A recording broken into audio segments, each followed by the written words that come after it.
sir, buddy. Cool, mighty. That's what I come in here for right there, son.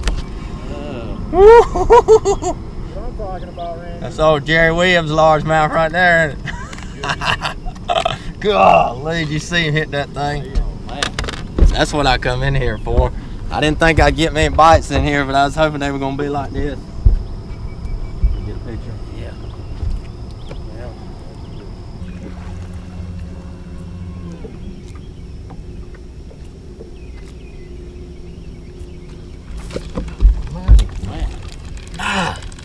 Oh, it makes me mad.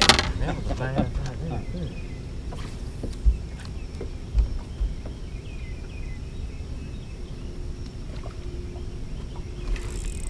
Felt like it was a big fish, huh?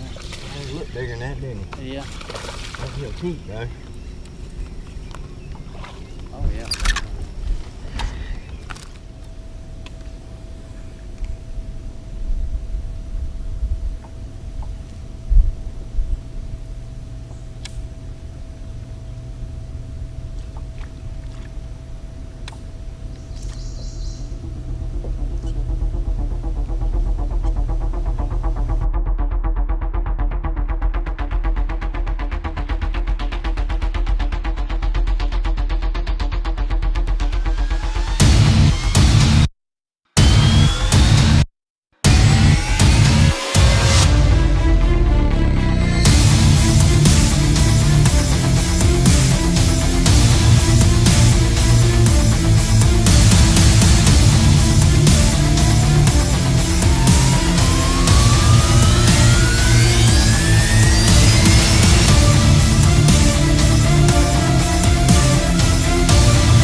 Look at that. Hey, old Livingston, baby. Good. Release fish, look at that. Yep. Listen to that bait. Talking to him. He's going here. Oh, he ate that thing.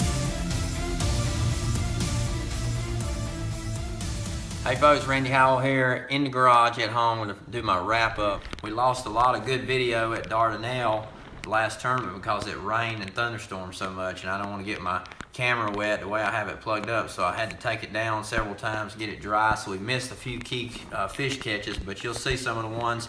We started out that event with a really bad muddy water. Arkansas River was just terrible. A lot of guys were even thinking they were going to postpone or move it somewhere else. It wasn't flooded or bad where we were at on the lake. It was just super muddy, so it was fine to fish there, and I'm glad we did. The fishing was actually pretty good for the conditions we had, and if I had one thing to do over, I had a 25th place finish there. Pretty good tournament, but I won my first 2004 Elite 50. The inaugural Elite 50 event. I won that way back then in April, and I won that swimming a white rattleback jig. And ever since, that lake had been a pretty special lake to me, so I was excited to fish there. had a slow practice, and one thing, if I could have done it over again, I would have fished more in the muddy water. I should have not been as scared of that muddy water as I was. A lot of guys were. A lot of us piled up in that Illinois bayou where the water was clean, and the fishing was good in there. It held up pretty good for that much pressure, but it still wasn't as good as it could have been had the water been better on the river. But the water in the muddy river got, you know, not a lot of pressure, and as I started finally moving out there more, the last day of practice, the fishing was better out there, and I gave it credit for. You just had to hit them on the nose, and they had to be super shallow. So I started my tournament off there. You'll see some of the footage. Same old deal. I was frogging. I fished the old popping frog a lot this season. I've caught a lot of fish on frog just because we've had a lot of high water, a lot of flooded brush and bushes and stuff like that. I found a creek up the river that had clean water in it, and you'll see. And I didn't have very many bites in there in practice, so I didn't really think it was good enough to hold up for an entire tournament, and I was pretty right on that. It had some big fish in there, and I caught one big one in practice, so I started the tournament, took a gamble, ran up there. Nobody was in there the first morning. When you run that Triton Mercury upriver a long ways and you go back in a creek and no other Bassmaster Elite Pro comes in there with you for the first hour, you either know that you made a big mistake or you're in a really good area. And I kind of thought I'd made a mistake, but as you'll see, the first bite I had in there on the frog that morning was a 5.5 pounder. And man, it crushed it, and I cracked him and pulled him out of there. Same old Ishman Rowe, Daiwa Elite rod. Let me show you the rod.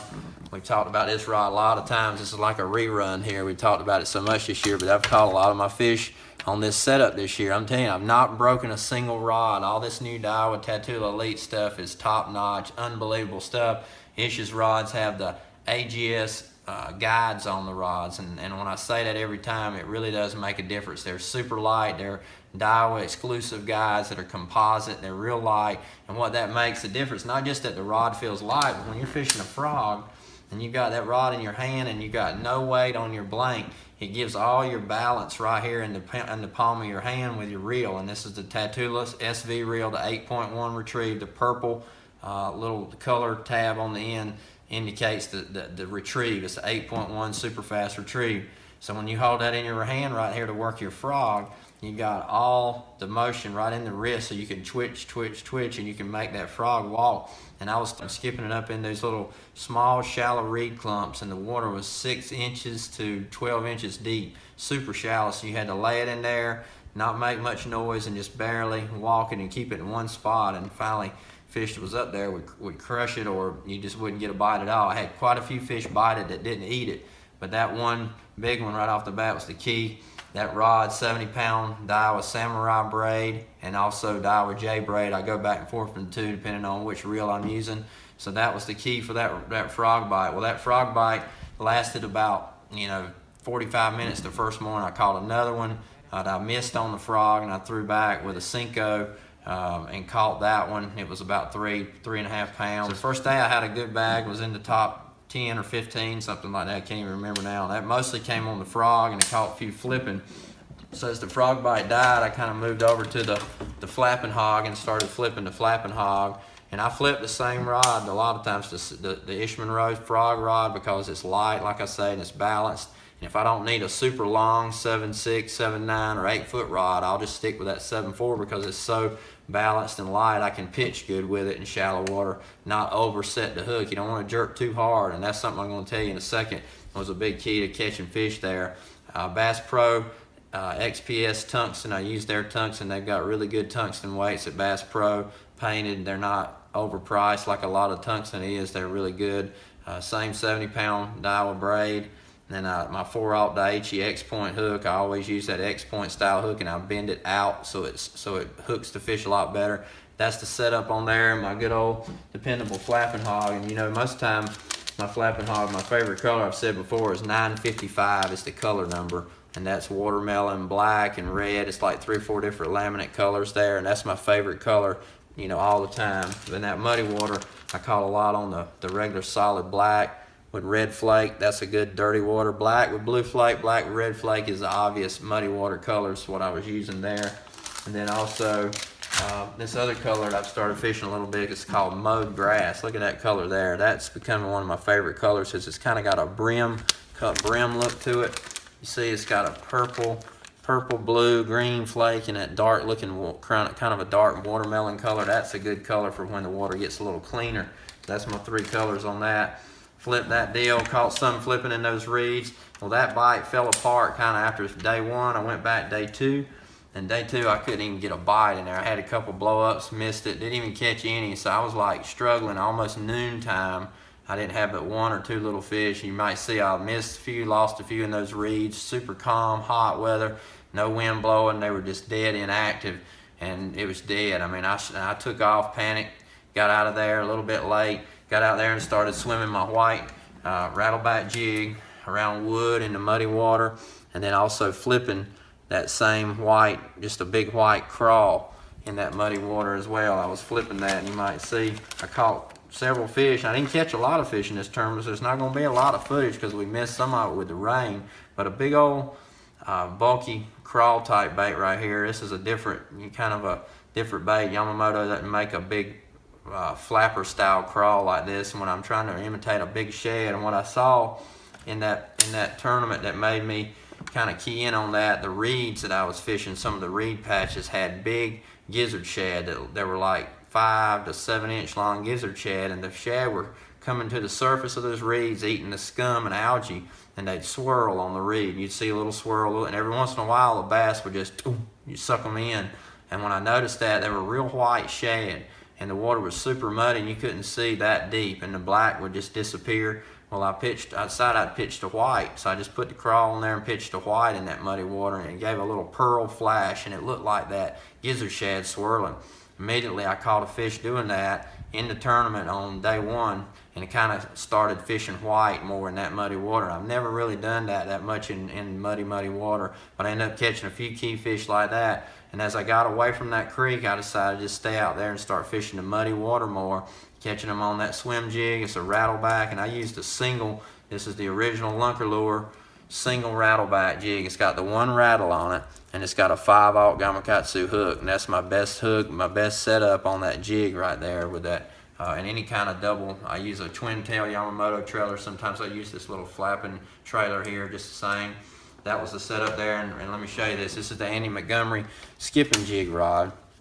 It's what I fish my jig on all year for skipping it under docks, but it's also a good swim jig rod because it's 7-1 heavy action. It's light. The handle's not super long on it, so you can swim a jig good with it, and it still has the backbone you need with that little bit of tip. So that rod with that 8.1 retrieve reel, that's the setup. And then as I got later in the tournament, made the 50 cut, fished the 3rd day.